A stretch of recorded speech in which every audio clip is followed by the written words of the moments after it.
کیسے صحابہ نے قربانیاں دی ہیں سب نبی کے لیے. آپ نے واقعہ سنا ہوگا، ایک صحابی ہے، صبح جنگ کی تیاری ہو رہی ہے، رات ہے، صبح جنگ میں جانا ہے. ایک صحابی دعا کرتے ہیں، دوسرے صحابی آمین کہہ رہے ہیں. صحابی رسول دعا کرتے ہیں، مولا کل جنگ کا مارکا ہوگا، کافروں کا سامنا ہوگا، دشمنان رسول مقابلے میں آئے ہیں. مولا میری دعا یہ ہے کہ میں کافروں سے مقابلہ کروں، کافر میرے مقابلے میں ہو، میں اسے ماروں، وہ مجھے مارے، میں اس کا سر قلم کروں، وہ میرے اوپر حملہ کرے، میں مارتا جاؤں یہاں تک کہ ایک منزل وہ آئے کہ مجھے شہادت کا درجہ مل جائے، میں شہید کر دیا جاؤں، میری زبان کاٹ لی جائے، میری آنکھیں نکال دی جائیں، میرے کان کاٹ دیے جائیں، میرے ہاتھ بازو کاٹ دیے جائیں، میرا پیر قلم کر دیا جائے. دوسرے صحابی آمین آمین آمین کہتے جا رہے ہیں، وہ دعا کر کے جا رہے ہیں، وہ آمین آمین کہتے جا رہے ہیں. دعا ختم ہوئی تو دوسرے آمین کہنے والے صحابی نے پلٹ کے سوال کیا، اے میرے نبی کے مقدس صحابی، بات سمجھ میں نہیں آئی، یہ آپ نے کیسی دعا کی ہے؟ لوگ دعا کرتے ہیں میدان جنگ میں جاؤں، دشمنوں کا مقابلہ ہو، ان پر فتح پا جاؤں، ان پر غلبہ حاصل ہو جائے، میں غالب ہو جاؤں، وہ مغلوب ہو جائے، میں فتح مند ہو جاؤں، وہ مفتوح ہو جائے. مگر اے میرے نبی کے صحابی، یہ کون سی دعا ہے؟ آپ اپنی زبان کٹوانے کی دعا کر رہے ہیں، کان کٹوانے کی دعا کر رہے ہیں، آنکھیں نکلوانے کی دعا ہو رہی ہے، بازو کٹوانے کی دعا ہو رہی ہے. تو وہ صحابی رسول عرض کرتے وہ جواب دیتے ہیں، اے میرے نبی کے مقدس صحابی، ہمیں یہاں بھیجا کیوں گیا ہے؟ دنیا میں ہم آئے کیوں ہیں؟ خدا کا قیامت کے دن پوچھے گا، اے میرے نبی کے صحابی، ہاتھ دیا تھا کیا کیا؟ زبان دی تھی کیا کیا؟ آنکھیں دی تھی کیا کیا؟ تمہارے بدن میں ہم نے رگوں کے ذریعے سے خون کو دوڑایا تھا کیا کیا؟ بازو سے کیا ہوئے؟ تمہارے پاس دو پیر تھے کیا ہوئے؟ تو جب میدان جنگ میں یہ میرے اعضاء کٹ جائیں گے، بازو الگ ہو جائے گا، پیر کٹ کے جدا ہو جائے گا، زبانیں کاٹ لی جائیں گی، آنکھیں نکال دی جائیں گی، تو میں کل قیامت کے دن کہوں گا، مولا جو کچھ تو نے دیا تھا نبی کے لیے، میرا بازو تھا نبی کے لیے، میری آنکھیں تھی نبی کے لیے، میری زبان تھی نبی کے لیے، میرا سر تھا نبی کے لیے، بدن میں جان تھی نبی کے لیے، ہم دنیا میں بھیجے گئے تھے نبی کے لیے. مولا بازو کٹوایا ہے نبی کے لیے، زبان کٹوائی ہے نبی کے لیے، آنکھیں نکلوائی ہے نبی کے لیے، کان کٹوائے ہیں نبی کے لیے، اپنی جان دے دی ہے نبی کے لیے. اب اعلیٰ حضرت نے جب وہ منظر دیکھا تو پکار کے کہا، اے سنیو، اپنا بھی تیور یہی بناؤ، صحابہ سے تاریخ، صحابہ کی تاریخ پڑھ کے اس کے رسول اپنے اندر پیدا کرو اور نعرہ لگاؤ، دہنے زبان تمہارے لیے، دہنے زبان تمہارے لیے، بدن میں ہے جان، تمہارے لیے، ہم آئے یہاں، تمہارے لیے، اٹھے بھی وہاں، تمہارے لیے، بنے دو جہاں. تو یہ صحابہ کی تاریخ ہے. انہوں نے گھر کو نہ دیکھا، خاندان کو نہ دیکھا، سر کٹوانے نکل پڑے، وہ جان دینے نکل پڑے، وہ جو ہے اپنا خون بہانے کے لیے چلے گئے، اپنی اولاد کی فکر نہ کی. وہ بچے یتیم ہو جائے کوئی بات نہیں، بیوی بیوہ ہو جائے کوئی بات نہیں. اے مسلمانوں، اے مسلمان کہلانے والوں، اے صحابہ سے محبت کرنے کا دم دھرنے والوں، ذرا اپنے گریبان میں بھی جھانک کر کے دیکھو. ایک طرف تمہاری زبان پہ نعرہ ہے، ہمارے ہاتھ میں صحابہ کا دامن ہے، ہمارے دل میں صحابہ کی محبت ہے، ہم صحابہ کے ماننے والے ہیں، اور دوسری طرف ایک وہابی کو نہیں چھوڑ پا رہے ہو. پڑوس میں وہابی ہے تو دعوت نامہ دینے کے لیے اس کے گھر جا رہے ہو. تم سے ایک دشمن رسول نہیں چھوٹ پا رہا ہے، اور دعویٰ ہے دہن میں زبان تمہارے لیے، بدن میں ہے جا تمہارے لیے. ہم صحابہ کے طریقے پر ہیں، صحابہ کے طریقے پر جو ہوتا ہے وہ جان تو دے دیتا ہے، وہ جان کی بازی تو لگا دیتا ہے. صحابہ کے طریقے پر ہوگا تو قسم خدا کی نہ کبھی کسی دشمن رسول سے سمجھوتا کرے گا، اور نہ ہی کسی دشمن رسول سے ہاتھ ملائے گا، اور نہ نہیں، وہ دائیں اور بائیں دیکھے گا، وہ دعوت دینے جائے گا، دعوت میں یہ نہیں دیکھے گا کہ قاری گلزار صاحب دیکھ رہے ہیں یا نہیں دیکھ رہے ہیں، ہمارے امام صاحب دیکھ رہے ہیں کہ نہیں دیکھ رہے ہیں، آزاد بھائی دیکھ رہے ہیں یا نہیں دیکھ رہے ہیں۔ حضرت گرامی، اگر واقعی صحابہ کا تیور دل میں ہوگا، اگر واقعی صحابہ کا تیور ہوگا، وہ جذبہ ہوگا، وہ ہمت اور حوصلہ اگر ہوگا، تو قسم خدا کی نہ ادھر دیکھے گا نہ ادھر دیکھے گا، نعرہ لگائے گا یا رسول اللہ، جو آپ کا ہے وہ ہمارا ہے، جو آپ کا نہیں ہے وہ ہمارا نہیں ہے، اس لیے کہ سب کچھ ہے تو وہ آپ کے صدقے میں ہے، وہ جو نہ تھے تو کچھ نہ تھا، وہ جو نہ ہو تو کچھ نہ ہو، جان ہے وہ جہان کی، جان ہے جہان ہے۔ سبحان اللہ سبحان اللہ سبحان اللہ۔ صحابہ کرام تو ہیں ہی، اس زمانے کے صحابہ کرام کے شہزادے بھی ہوا کرتے تھے، نوجوان تو نوجوان ہیں، بچے جنگ بدر ہے، حضرت عبد الرحمن بن عوف بیان کرتے ہیں کہ دو بچے میرے قریب آئے، بچوں کا تیور دیکھیں اس دور کے، دو بچے فرماتے ہیں دو بچے میرے قریب آئے، ایک بچے نے میرے کان میں دھیرے سے پوچھا کہ چچا یہ بتائیے کہ ابو جہل کون ہے، اور دھیرے سے اس لیے پوچھا کہ دوسرا بھائی، تو فرمایا کہ میں نے پوچھا کہ ابو جہل کو پہچان کے کرو گے کیا؟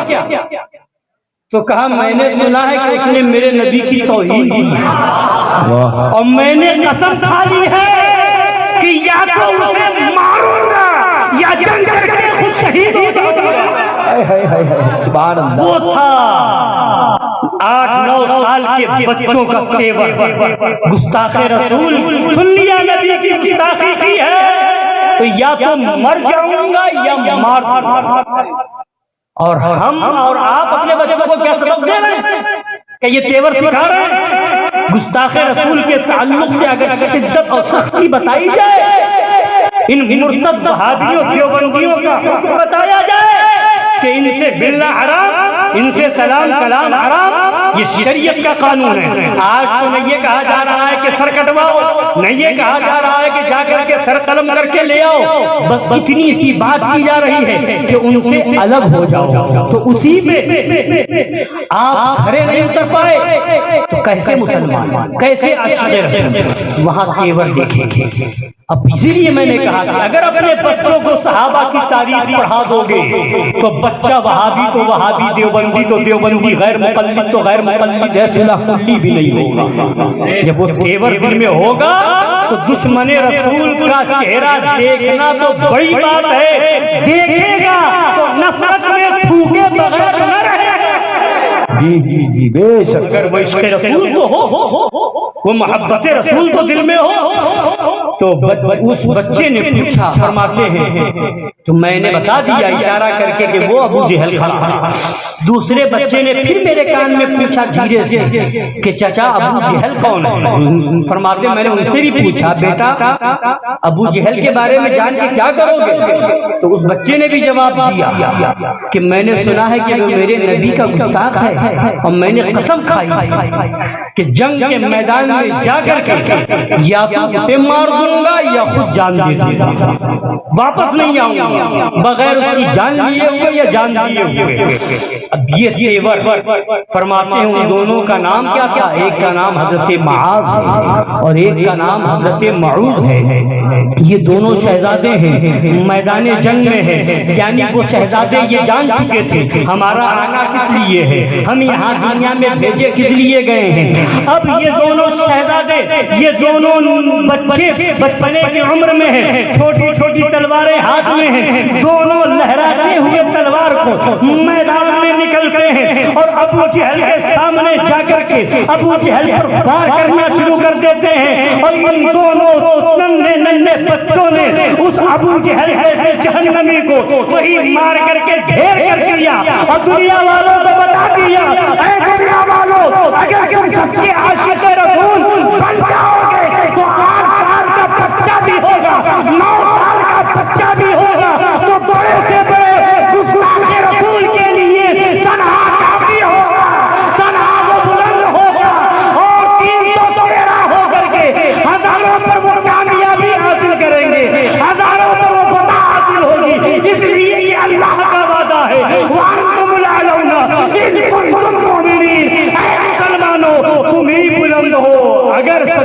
مومن ہو تو ایمان والے تو بن جاؤ، غلبہ دینا تو اللہ کے دستے قدرت میں ہے، فتح مندی تو دے عطا فرمانے والا اللہ تبارک و تعالی ہے، مگر افسوس صد افسوس آہر اسلام تیرے چاہنے والے نہ رہے، جن کا تو چاند تھا افسوس وہ حالے نہ رہے۔ آج کی تاریخیں تو لوگ سنتے ہیں اور قصہ کہانی سمجھ کر کے اس کان سے سن کر کے اس کان سے نکال دیتے ہیں۔ مسلمانوں یہ قصہ کہانی نہیں ہے، یہ تاریخیں اس لیے دہرائی جاتی ہے کہ تم اپنے اندر وہ ایمانی جذبہ پیدا کرو، وہ ایمانی جوش اور ولولہ پیدا کرو، اور کسی گستاخ رسول اور دیش کے آتنکواد کسی وہابی اور دیوبندی کو برداشت نہ کر سکو، اسے اپنے گھر میں دعوت دے کر کے نہ بلاؤ، اس کے وہاں کھانا کھانے نہ جاؤ۔ ہم یہ نہیں کہتے اور ہمارا ملک بھی، ہمارے ملک کا قانون اجازت نہیں دیتا، ہمارے ملک میں جو قانون ہے ہم اس پر پابندی کرنا، اس کو ماننا ہماری ذمہ داری ہے۔ ہم ملک کے قانون کے تحت رہتے ہیں، اسی لیے ہمارے علماء نے فرمایا ہے اپنی مسجدیں بناؤ تو بورڈ لگا دو، وہابیوں کا آنا منع ہے، دیوبندیوں کا آنا منع ہے، غیر مقلد اہل حدیث کہلانے والوں کا آنا منع ہے، رافضیوں کا آنا منع ہے، شیعوں کھٹملوں کا آنا منع ہے۔ کیوں؟ اس لیے منع ہے کہ وہ الگ فرقے کا ہے، تم الگ فرقے کے ہو، اگر وہ آئے گا وہ دیش کا آتنکواد بھی ہے۔ آج دیوبند پر چھاپا اس لیے پڑ رہا ہے کہ آتنکواد وہاں مل رہے ہیں، ندوہ پر چھاپا اس لیے پڑ رہا ہے کہ آتنکواد وہاں نظر آ رہے ہیں، سہارنپور میں جا کر کے پکڑے جا رہے ہیں، اور کس آتنکواد کو پکڑا جا رہا ہے، کہیں ندوہ سے تعلق ہے، کہیں دیوبند سے تعلق ہے، کہیں سہارنپور سے تعلق ہے، کہیں تبلیغی جماعت میں گھسا ہوا ہے، کہیں جماعت اسلامی سے کانٹیکٹ میں ہے۔ قسم خدا کی جو غریب نماز والا ہے وہ کہیں آتنکواد میں نہیں ہے، جو صابر پاک والا ہے وہ کبھی آتنکواد میں نہیں آتا ہے، جو سرکار محبوب الہی والا ہے وہ کبھی کسی آتنکواد کے ساتھ کبھی نہ ملے گا نہ جلے گا۔ اسی وجہ سے آج کی گورنمنٹ بھی جان رہی ہے کہ آتنکواد ہے تو تبلیغی جماعت میں ہے، اسی وجہ سے دلی کے اندر مرگھٹ پہ دیوبندیوں کے تاہا لگا دیا، وہاں دروازہ بند کر دیا، مگر محبوب الہی کا دربار کھلا ہوا ہے۔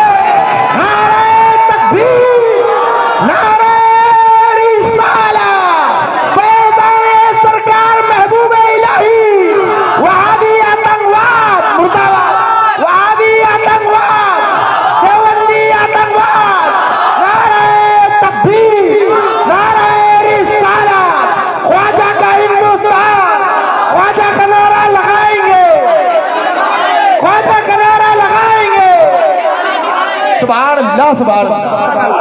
تو آج بہت سے مولویوں کی زبان تو نہیں کھل رہی ہے، بیان کرنے کی طاقت نہیں ہو رہی ہے، مگر خدا بندے قدوس قادر مطلق ہے، ان آتنکواد کو جانتے ہوئے تم پردہ پوشی کر رہے ہو، سنا کلی مولویوں نہیں بتا رہے ہو تو تم نہ بتاؤ، اللہ تعالیٰ جس سے چاہے گا پہچنوا دے۔ تم نہیں بتاؤ گے آتنکواد کون ہے تو بی جے پی والا بتائے گا آتنکواد کون ہے، بجرنگ دل والا بتائے گا آتنکواد کون ہے۔ بی جے پی والوں کو بھی، آر ایس ایس والوں کو بھی سمجھ میں آ گیا، کئی لوگوں کا بیان ویڈیو کے ذریعے سے آ چکا ہے، اور لوگوں نے، غیر مسلم نے، ہندوؤں نے کہا ہے کہ اگر دیش کو آتنکواد سے بچانا ہے، دیش کو افغانستان بننے سے بچانا ہے، تو تبلیغی جماعت پر پابندی لگانی ہے۔ بے شک، بے شک، بے شک، سبحان اللہ، سبحان اللہ، بے شک۔ غیر کو سمجھ میں آ گیا کہ آتنکواد دیوبند میں ہے، آتنکواد تبلیغی جماعت میں ہے۔ مولویوں سنا، کلی مولویوں، تمہیں نکاح پڑھا کے نذرانہ لینا ہے، اس لیے تم نہ بولو، تمہیں دعوت اڑانی ہے، تم نہ بولو، مگر خدا جس سے چاہے گا بلوا دے گا۔ بے شک، بے شک۔ بی جے پی والوں کی چادریں غریب نواز کی بارگاہ میں جا رہی ہیں، بے شک بے شک اور لکھنؤ کی سرزمین پر حضرت سرکار شاہ مینا کے مزار پاک پر ابھی کام ہوا ہے تو ایک غیر مسلم ہندو نے ایک کام کروایا ہے. مطلب کیا ہے؟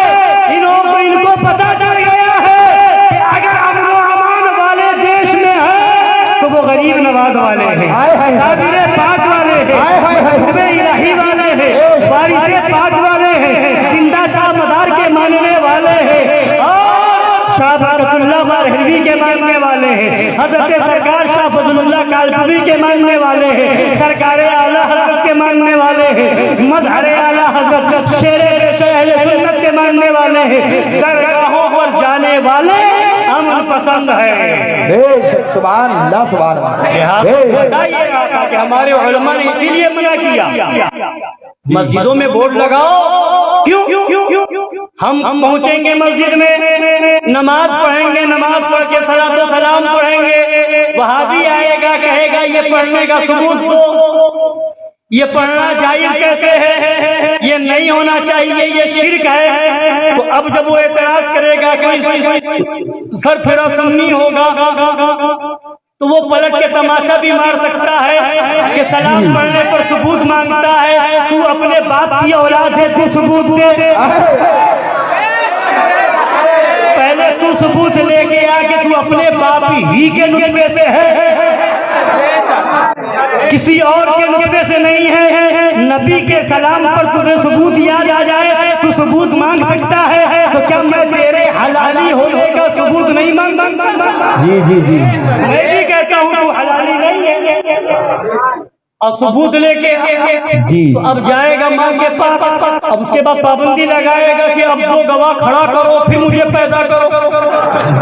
یعنی آنے والی نسلیں ان کی آئیں تو اب 2 گواہ ساتھ میں رہے.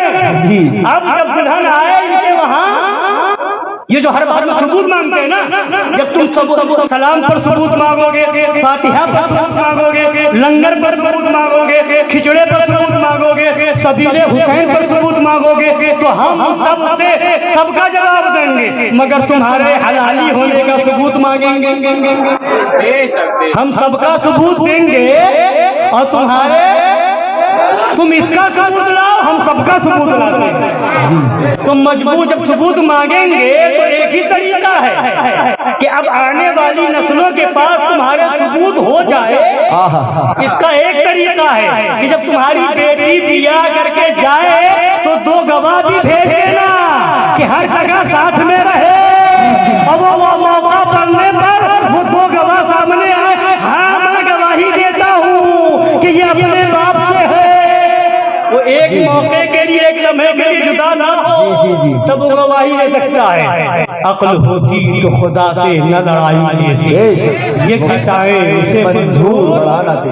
سبحان اللہ. بتا یہ رہا تھا کہ اس لیے ہمارے علماء نے امن کو برقرار رکھنے کے لیے پابندی لگائی ہے کہ جب مسجدوں میں 2 طرح کے لوگ پہنچیں گے تو جھگڑا ہوگا کہ نہیں ہوگا؟ بولیے. محفل میں آئیں گے, ہم کھڑے ہو کے سلام پڑھیں گے, وہ اعتراض کرے گا, جھگڑا ہونے کا اندیشہ ہے کہ نہیں ہے؟ اسی طریقے سے مسجد میں ایسا معاملہ ہوگا, جھگڑا ہونے کا اندیشہ ہے کہ نہیں ہے؟ تو اس لیے ہمارے علماء نے یہ بتایا کہ جھگڑا بھی نہ ہو, فساد بھی نہ ہو, اور ان کی نحوست سے تم بچ بھی جاؤ, ان کی نحوست سے تم بچ بھی جاؤ. اور حدیث پاک میں ہے لا تصلوا مع بد مذہبوں بددینوں کے ساتھ نماز نہ پڑھو. تو ان کے ساتھ نماز پڑھنے سے منع شریعت نے کیا ہے, ہمارے اور آپ کے آقا نے کیا ہے, جس آقا کے لیے ساری کائنات بنی ہے. تو لہذا ہم پر لازم ہے کہ نہیں کہ اپنے نبی کی بات مانیں؟ بولیے. حضرت قاری گلزار صاحب, یہ آپ کے امام صاحب یہ کہے کہ وہابیوں کے ساتھ ملو نہیں, جلو نہیں, کھاؤ نہیں, پیو نہیں, تو کہتے ہیں یہ کون سے امام صاحب آ گئے, یہ کہاں سے آ گئے, فلاں امام نے تو کبھی بتایا ہی نہیں, فلاں پیر نے تو کبھی بتایا ہی نہیں, فلاں مفتی نے تو کبھی بتایا ہی نہیں. تو سنو, نہ فلاں پیر کے بات کی شریعت ہے, نہ فلاں مفتی کے شریعت ہے, شریعت رسول پاک کی ہے. بے شک بے شک. ہم اپنے گھر کی بنائے تو ہمارا گریبان پکڑو, اور رسول اپنے پاک کی بنائے تو سر جھکا دو, اور اسی کا نام ایمان ہے. اللہ سبحان اللہ سبحان اللہ طرح طرح کے فتنے ہیں، وقت کی قلت ہے، انشاءاللہ پھر موقع ملے گا اور باتیں ہوں گی، مگر چند باتیں بتاتا چلوں زمانے کے حالات۔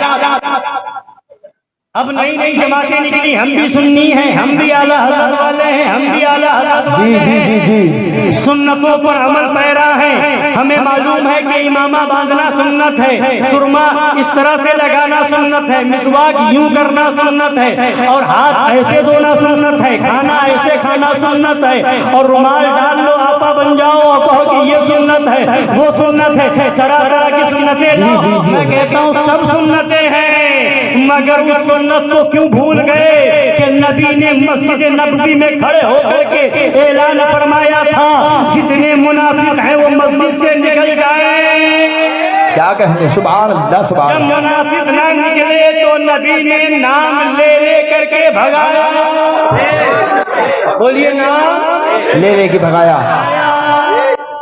اچھا آج ایک سوال اور آتا ہے، الحمدللہ یہ خانقاہ حشمتیہ کا فیضان ہے کہ جب حشمتیوں میں شادی ہوتی ہے نا تو کارڈ پہ لکھا جی کہ اس شادی میں کوئی وہابی نہیں آیا، دیوبندی نہیں آیا، رافضی نہیں آیا، قادیانی نہیں آیا، تو وہاں تو دور ہے، ادھر ذرا کلی دیکھتا اس کی کیا ضرورت تھی، یہ کیوں لکھوایا، بولیے آتا ہے نا۔ اور کچھ لوگ تو ایسے ہوتے ہیں بڑے پاک صاف بنتے ہیں اور حقیقت میں معاملہ کچھ اور ہوتا ہے۔ نہیں، جب ہم کسی کو بلائیں گے ہی نہیں، دعوت ہی نہیں دیں گے تو آئے گا کہاں سے؟ جی جی جی آتے لاتے بات، ہم دعوت دیں گے جب آئے گا، دعوت ہی نہیں دیں گے تو آئے گا کہاں سے؟ ہم دعوت نہیں دیں گے، کارڈ پہ لکھوانے کی ضرورت کیا ہے؟ جی جی جی یہ تو یہ لاتے نا، اس کی ضرورت کیا ہے؟ اب سنیے، ضرورت تو بہت کچھ ہے مگر چند باتیں بتاتا چل یہی کہ پہلی چیز، نبی پاک صلی اللہ علیہ وسلم نے مسجد سے منافقین کو بھگایا، بولی ہے نکالا، بھگایا ہے نا ایسا؟ بے شک بے شک۔ تو نبی چاہتے تو جمعہ کے دن اذان سے پہلے اپنے قاصد بھیج دیتے، جی جی فلاں فلاں گھر میں چلے جاؤ، فلاں فلاں سب منافق ہیں، ان سب کو منع کر کے آ جاؤ کہ تم منافق ہو مسجد میں نہ آنا، جی جی جی تم منافق ہو مسجد میں نہ آنا، تم منافق ہو مسجد میں نہ آنا۔ بولی ہوتا تھا ایسا نہیں ہوتا تھا، پہلے منع کر دیتے، مسجد میں آنے ہی نہ دیتے، وہ آتے ہی نہیں، بھگانے کی ضرورت ہی نہیں پڑتی۔ مگر علماء فرماتے ہیں نہیں، مقصود کچھ اور تھا، مقصد کچھ اور تھا، پہلے آنے دیا، پہلے آنے دیا، آ جاؤ، مجمع اکٹھا ہو جانے دو، سارے مدینہ طیبہ کے لوگ ہو جائیں، اکٹھا ہو جائیں، اور پھر سب کے سامنے ذلیل کر کے تمہیں بھگائیں۔ سبحان اللہ۔ وہاں منع کر دیا جاتا مت آنا، نہ آتے مگر ذلت جی جی جی ذلیل نہیں ہوتے، اور یہاں بلایا پھر بھی گالا سب کے سامنے ہوتا ہے نا۔ جی جی جی کبھی کوئی ایسا آ گیا، کسی نے اپنے پکڑ کے کوئی لے آیا دعوت میں کہ چلو ہمارے دوست کے وہاں چلو، اور وہاں معلوم تھا نہیں اس کو کہ بڑا ٹناٹن ہے، آیا اور ٹنگا پیجامہ تھا، پیشانی پہ کالا دھبا تھا، شکل دیکھ کے ہی سمجھ میں آ گئی کہ دل کا دھبا پیشانی پر لگا ہوا ہے۔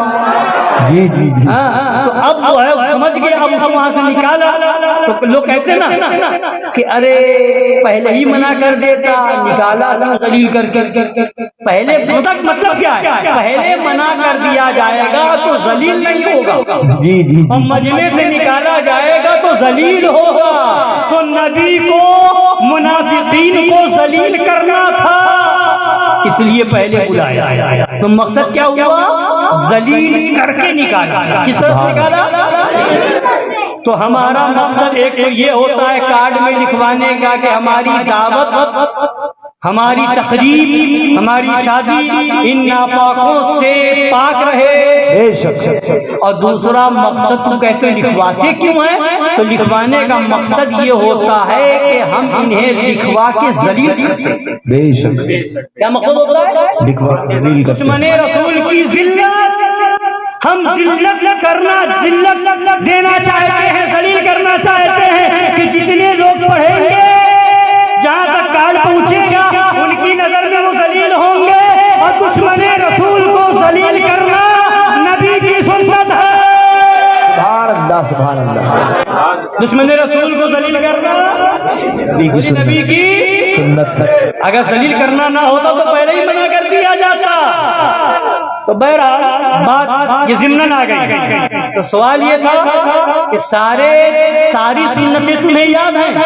یہ ہری پگڑی والے جی، یہ پاکستانی تنظیم والے، یہ دعوت اسلامی والے کتاب لکھ رہے ہیں فیضان سنت، 1000 سے زیادہ صفحے کی موٹی کتاب، ساری سنتیں یاد رہی، مگر وہابیوں کو مسجد سے نکالنے کی سنت تمہیں یاد نہ رہی۔ اس لیے یاد نہ رہی کہ یہ مسجد سے نکالنا کسی آپا اور ہجڑے کی بس کی بات نہیں ہے۔ مسجد سے نکالنے کی طاقت اگر ہوتی ہے تو خالد بن ولید کے غلاموں میں ہوتی ہے، اعظم کا تیور رکھنے والوں میں ہوتی ہے، صدیق اکبر کی صداقت کا جلال جس کے اندر ہوگا اس کے اندر یہ طاقت ہوگی۔ لہذا تمہیں یہ سنت یاد ہو یا نہ یاد ہو، ہمارے اعلیٰ حضرت نے بتا دیا، دشمن رحمت پہ احمد کیجئے، ملحدوں کی کیا مرمت کیجئے، غیظ میں جل جائے بے دینوں کے دل، یا رسول اللہ کی، اور ذکر ان کا چھیڑیے، ذکر ان کا چھیڑیے ہر بات میں۔ کیا فرمایا اعلیٰ حضرت نے؟ ذکر ان کا چھیڑیے ہر بات میں، چھیڑنا شیطان کا عادت کیجیے، چھیڑنا شیطان کا، تو شیطان صرف وہی نہیں ہے جو دکھتا نہیں ہے، کچھ شیطان دکھتے بھی ہیں۔ جی جی، تو ایک وہ شیطان ہے جو نہ دکھے اسے لاحول پڑھ کے بھگاؤ، واہ، جو شیطان نہ دکھے اسے لاحول پڑھ کے بھگاؤ، اور جو شیطان دکھتا ہے وہ اس سے بڑا ڈھیٹ ہوتا ہے، وہ اتنا بڑا ڈھیٹ ہوتا ہے کہ خود سراپا شیطان ہے، تو خود لاحول تو وہ لاہور سے ہی بھاگے گا، وہ ایسے ہی بھاگے گا کہ شادی کے کارڈ میں بھی لکھواؤ، ختنے کی محفل کرو تو وہاں بھی لکھواؤ، جی، وہاں بھی بتاؤ، اور مہندی کی محفل یعنی گھر میں شادی سے پہلے تقریب ہو تو وہاں بھی بینر لگا دو، میلاد شریف ہو تو وہاں بھی بتا دو، مسجدوں میں بھی بورڈ لگا دو، تاکہ تمہارا گھر بھی پاک رہے، تمہاری مسجد بھی پاک رہے، تمہارا مدرسہ بھی پاک رہے، تمہاری محفل بھی پاک رہے، اور ان سے دور رہو گے ایمان بچے گا۔ سبحان اللہ، ایمان سے بڑی کوئی چیز نہیں، بیش، عشق رسول سے بڑی کوئی چیز نہیں۔ ہم آئے یہاں تمہارے لیے، اٹھے بھی وہاں تمہارے لیے، اور یہ تو نوجوانوں کی اور بچوں کی بات سن لی، ایک بات اور سن لیجئے، ہماری ماں بہنیں سن رہی ہو تو وہ بھی یاد رکھیں کہ اپنا بھی تیور وہ بنائیں جو نبی کے زمانے میں نبی کی مقدس صحابیہ کا تیور تھا۔ واقعہ سنا ہوگا آپ نے، ایک نبی کے زمانے کی صحابیاں ہیں، نبی کی مقدس صحابیاں ہیں، جنگ ہو رہی ہے، وہ کسی نے خبر اڑا دی، افواہ پھیلا دی کہ نبی شہید کر دیے گئے ہیں۔ اب وہ خاتون برداشت نہ کر سکی، اب اسے رہا نہ گیا، اب وہ میدان جنگ کی طرف نکل پڑی، پوچھ رہی ہیں کہ میرے نبی کی خبر دو، میرے نبی کس حال میں ہے؟ تو کسی نے کہا تمہارے شوہر شہید کر دیے گئے ہیں، تو وہ کہتے ہیں کوئی بات نہیں، شوہر شہید ہو گئے کوئی بات نہیں، نبی کیسے ہیں وہ بتاؤ۔ کسی آگے بڑھا تو آگے بڑھتی ہے، کسی نے کہا تمہارا بیٹا شہید کر دیا گیا، وہ ماں کہتی ہے کوئی بات نہیں، یہ بتاؤ نبی کیسے ہیں؟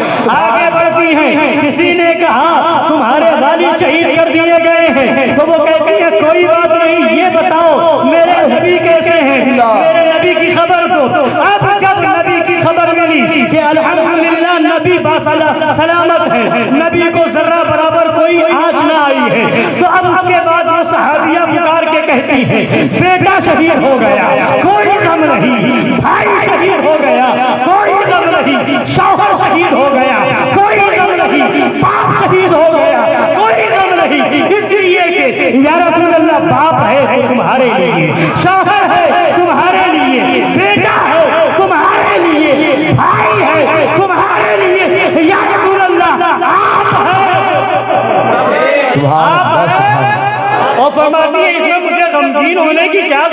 ہے، یہ تو میرے لیے فخر کی بات ہے۔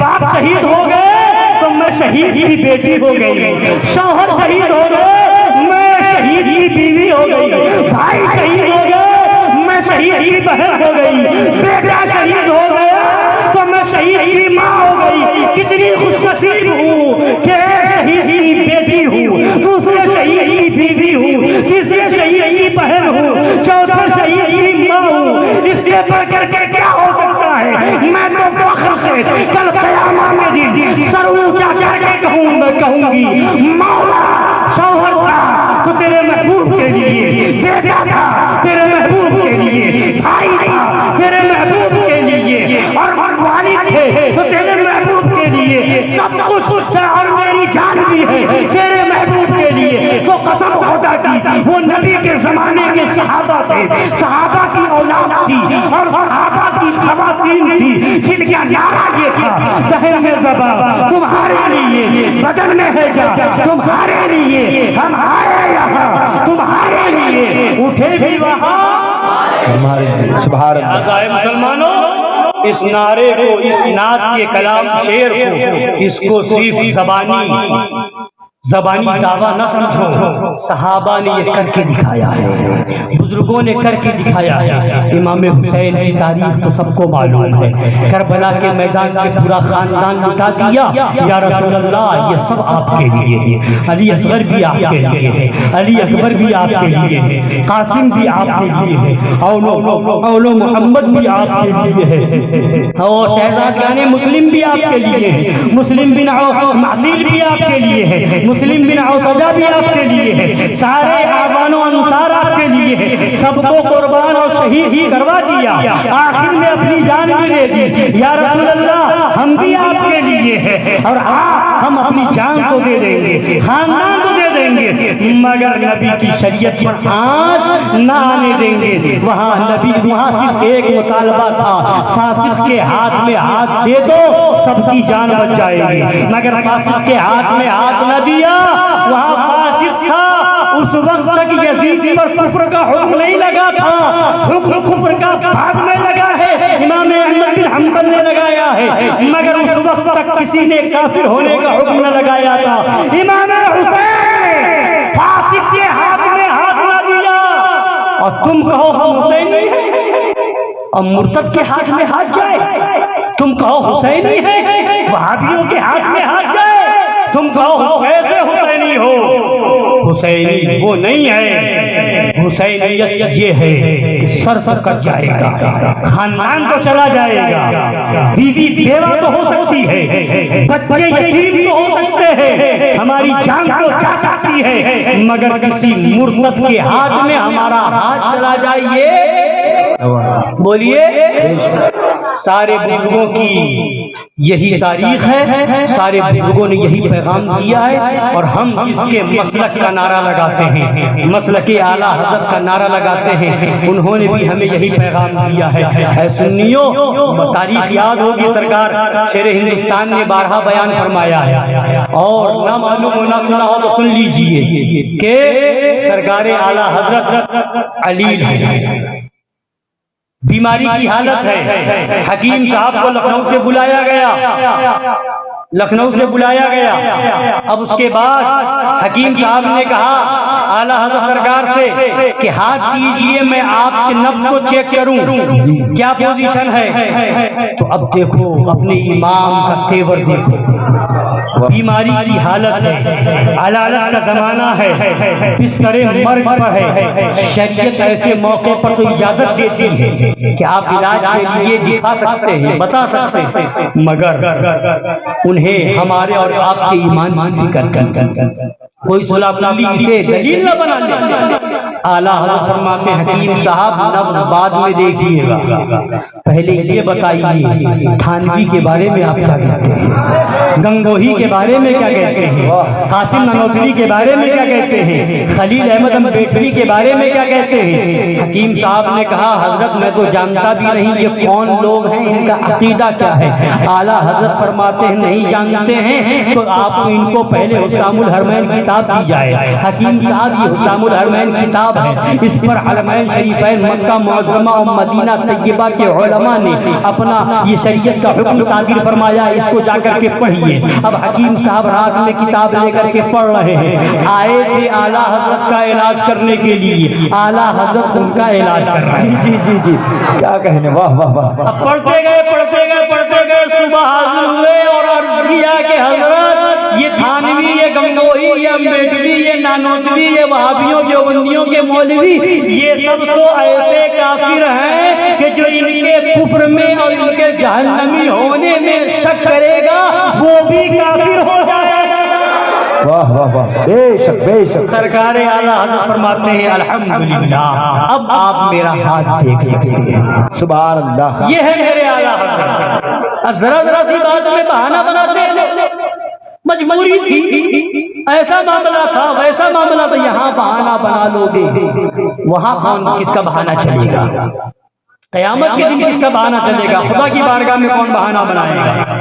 لہذا ان وہابیوں سے بھی بچیں، ان دیوبندیوں سے بھی بچیں، اور دعوت اسلامی کہلانے والوں سے بھی بچیں۔ پاکستانی تنظیم ہے کانپور کے اندر، ان پاکستانی تنظیم دعوت اسلامی والوں کے جو چندے کا غلق ہوتا ہے، ڈبہ ہوتا ہے، کئی دکانوں پہ رکھا ہوا تھا، پولیس والوں نے چھاپا مارا ہے کہ یہ پاکستان تمہارا چندہ کیوں بھیج رہے ہو؟ یہ تحریک تنظیم تو پاکستان کی ہے، تمہارا ڈونیشن تمہارا چندہ پاکستان کیوں جا رہا ہے؟ جی جی جی۔ لہذا کئی دکان والے پکڑے گئے۔ اگر چاہتے ہو کہ پولیس کی مار سے بچ جاؤ اور کل قبر میں فرشتوں کی مار سے بچ جاؤ تو ایسے لوگوں سے اپنا تعلق ختم کر لو، اسی میں بھلائی ہے۔ بے شک۔ اب ایک اور فتنہ، اپنے آپ کو بریلوی کہہ کر کے، رضوی کہلا کر کے ایک مولوی نکلا ہے جس کا نام مولوی تطہیر ہے۔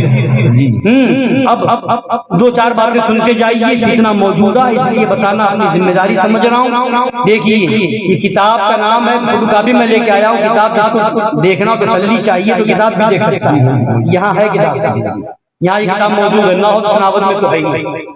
کتاب کا نام ہے ذکر خدا اور امام احمد رضا۔ کتاب کا نام کیا ہے؟ ذکر خدا امام، ذکر خدا اور امام احمد رضا۔ اب کتاب کا نام کوئی پڑھے گا لیبل ذکر خدا اور امام احمد رضا، اور نام کے آگے نام لکھا گا کہ لکھنے والے کے نام کے آگے رضوی بھی ہے، بریلوی بھی ہے، تو بولیے لوگوں کو یقین ہو جائے گا نا کہ سنی ہوگا، اعلیٰ حضرت کا ماننے والا ہوگا، بولیے۔ مگر اندر کیا ہے؟ اگر اعلیٰ حضرت والا ہوگا تو اندر اعلیٰ حضرت جیسی بات ہوتی، مگر اندر کیا کیا ہے؟ دو چار باتیں جلدی جلدی سن لیجیے۔ لکھتا ہے صفحہ نمبر 94، میں دیکھ رہا ہوں کہ جب سے مزارات کو چھونے، چومنے اور سجدے کرنے کا رواج بڑھا، تب سے وہاں حاضری دینے والوں میں غیر مسلموں کی تعداد بڑھتی جا رہی ہے۔ معاذ اللہ۔ اب یہاں پر غور کیجیے، پہلے تو یہ غور کریں آپ کہ تین چیزوں کو گنائیں۔ جب سے مزارات کو چھونے، چومنے اور سجدے کرنے کا رواج ہے، تین چیزیں۔ بیان کا انداز ایسا ہے جیسے معلوم ہوتا ہے تینوں چیزیں ایک طرح کا جرم، ایک طرح سے گنا رہا ہے، چھونے، چومنے، سجدہ کرنا۔ کہاں چومنا اور کہاں سجدہ کرنا؟ جی سمجھ رہے ہیں؟ چومنا اور سجدہ کرنا کتنا فرق ہے؟ چومنے کے بارے میں اعلیٰ حضرت، ابھی میں سناتا ہوں آپ کو، سرکار اعلیٰ حضرت رضی اللہ تعالیٰ عنہ کی کتاب ہے فتاوی رضویہ شریف، جلد نمبر 9 ہے، اس کی فوٹو کاپی میرے پاس موجود ہے۔ فرماتے ہیں چومنے کے تعلق سے کہ یہ مزار کو چومنا اکابر صحابہ رضی اللہ تعالی عنہم سے ثابت ہے۔ کس سے ثابت ہے؟ اکابر صحابہ سے، صحابہ بھی نہیں، اکابر صحابہ، بڑے بڑے صحابہ، ان سے ثابت ہے۔ کیا چومنا اور سجدہ کرنے کے بارے میں اعلیٰ حضرت کی خود کتاب موجود ہے کہ سجدہ کرنا مزار پر حرام، چومنا صحابہ سے ثابت، یعنی صحابہ کی سنت، اور سجدہ کرنا حرام۔ ایک طرف سنت صحابہ دوسری طرف حرام، اور دونوں کو ملا کر کے اور چھونے کو بھی ملا دیا اسی میں کہ چھونا، چومنا، سجدہ کرنا، تینوں کو ایک ساتھ ملا دیا۔ اب کیا لکھا؟ میں دیکھ رہا ہوں کہ جب سے مزارات کو چھونے، چومنے، سجدے کرنے کا رواج بڑھا۔ جملہ دیکھیے، میں دیکھ رہا ہوں کہ ان سب کا رواج جب سے بڑھا، یعنی کہنے کا اس کے مطلب صاف ہوا کہ دیکھ رہا ہوں جب سے رواج بڑھا، یعنی رواج ابھی بڑھا ہے۔ یہ تو مطلب ہوا کہ میں دیکھ رہا ہوں جب سے رواج بڑھا ہے، یعنی اس کے کہنے کا مطلب یہ کہ پہلے رواج نہیں تھا۔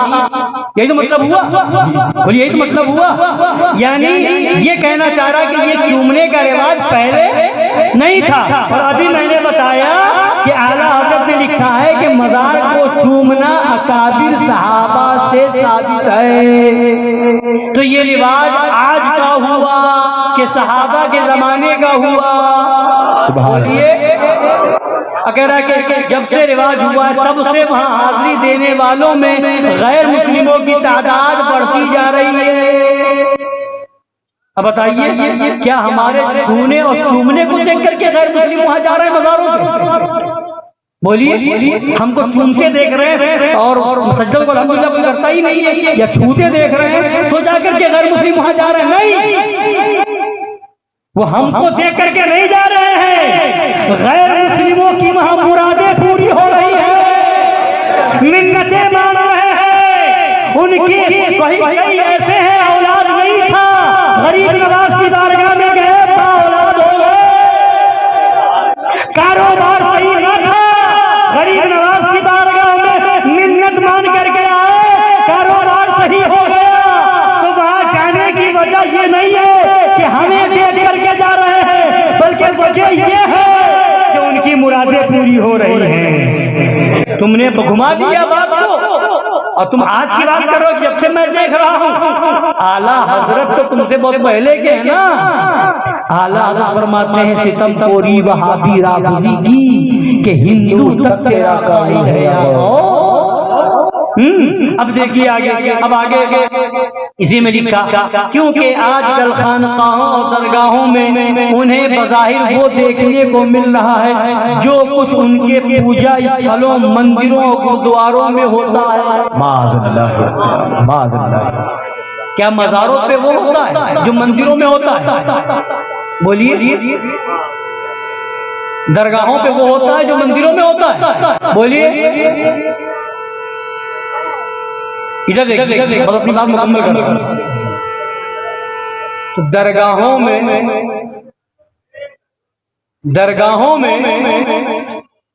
مندروں میں تو کفر ہو رہا، مندروں میں تو شرک ہو رہا، کیا درگاہوں اور مزاروں پر بھی کفر اور شرک کا کام ہو رہا؟ بولیے، ایسا ہے؟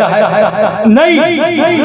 اب اعلیٰ حضرت کی بات سن لیجیے، اس شخص نے درگاہ، اور آگے چل کر کے اسی میں صفحے پہ لکھا اور یہ بھی دور نہیں کہ درگاہیں مندروں اور گردواروں کی شکل اختیار کر لیں۔ کہیے معاذ اللہ، استغفر اللہ۔ کیا لکھا کہ یہ بھی دور نہیں کہ درگاہیں مندروں گردواروں کی شکل اختیار کر لیں۔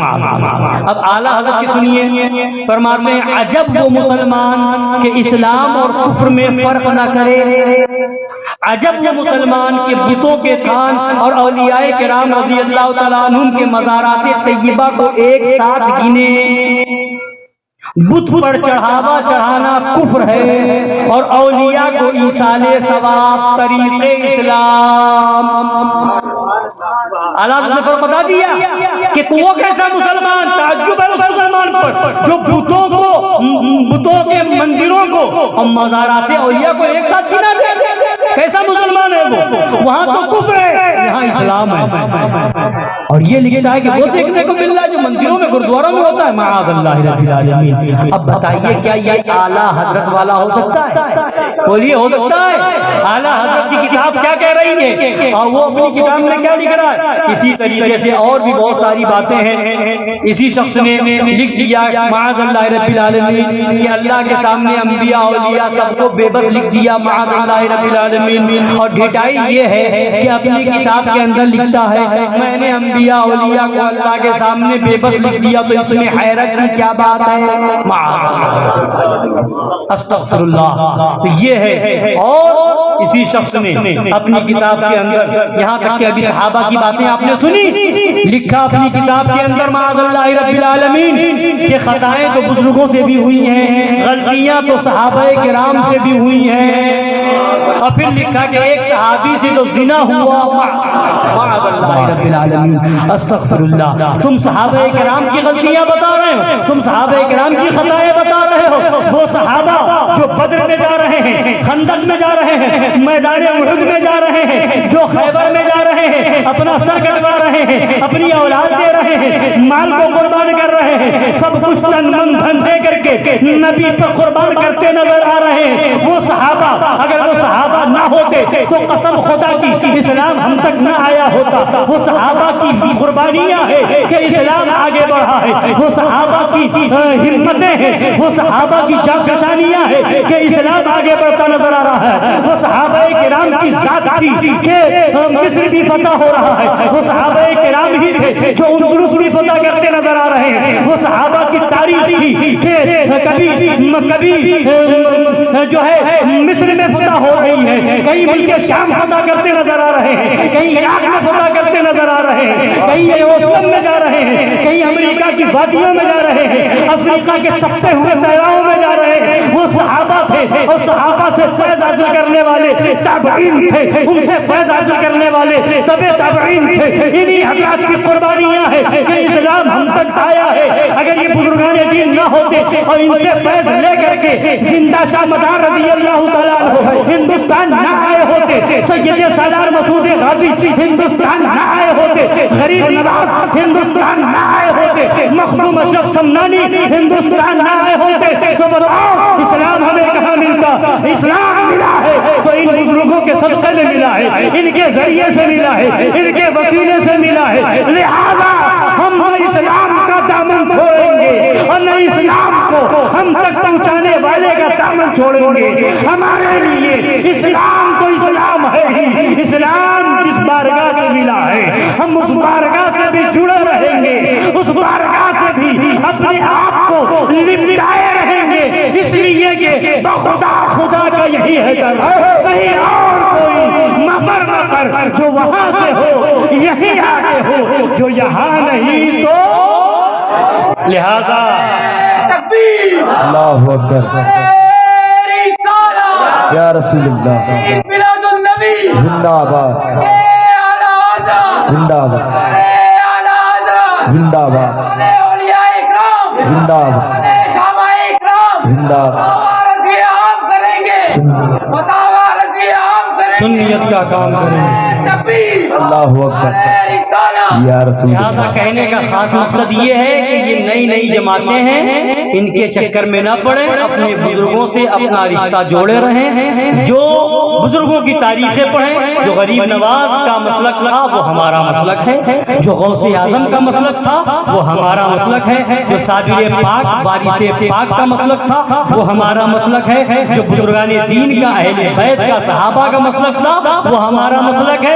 یہ چند سال پہلے 100-150 سال پہلے پیدا ہونے والی جماعت کو ہم نہیں مانتے ہیں. یہ آپ 1857 سے پہلے کی تاریخ اٹھائیں, نہ تو ہندوستان میں وہابیت تھی, نہ ہندوستان میں دیوبندیت تھی, نہ ہندوستان میں ندوہ تھا, نہ ہندوستان میں دارالعلوم دیوبند تھا, نہ ہندوستان میں سہارنپور کا وجود تھا کسی مدرسے کا ان کے, اور نہ ہی بھوپال میں کسی دیوبندی ادارے کا وجود تھا.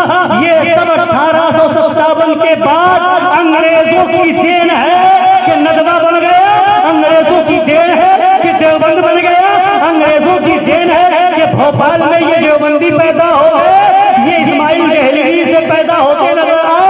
1857 سے پہلے پورے ہندوستان میں نہ کوئی اہل حدیث کہلانے والا تھا, نہ کوئی غیر مقلد تھا, نہ کوئی وہابی تھا, نہ کوئی سلفی تھا, نہ کوئی دیوبندی تھا.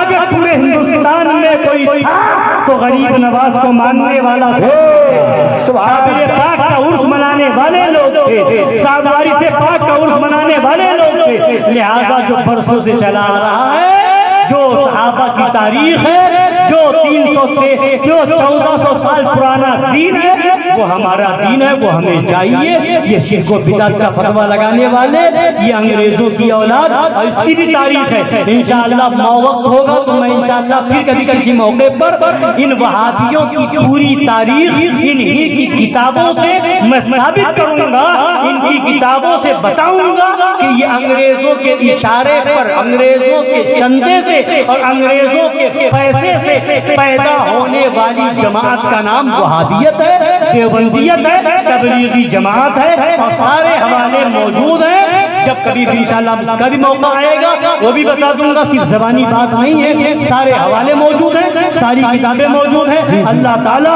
ہمارے ایمان کی حفاظت فرمائے، ہمارے عقیدے کی حفاظت فرمائے، اور پکے بنو، پکے ٹنا ٹن بنو۔ جب مارکیٹ میں آپ ایک مٹی کا گھڑا خریدنے جاتے ہو تو بجا کے دیکھتے ہو، اگر ٹن ٹن کی آواز آتی ہے تو خرید لیتے ہو، اور اگر ٹن ٹن کی آواز نہیں آتی کنارے کر دیتے ہو۔ کہیں نہ کہیں لیک ضرور ہے، لہذا پانی ٹپکے گا، نکل جائے گا۔ اگر چاہتے ہو کہ تمہارے اندر ایمان و عقیدے کا شربت بھرا رہے، کہیں سے ٹپکے نہیں، تو ہر طرف سے مضبوط رہو، اور کوئی بھی ٹھوک کر کے بجا کر کے دیکھے تو یہی تیور نظر آئے، خواہ ہو جائے عدو جل کر، مگر ہم تو رضا دم میں جب تک دم ہے ذکر ان کا سناتے جائیں گے۔ سبحان اللہ، علینا الا البلاغ والسلام۔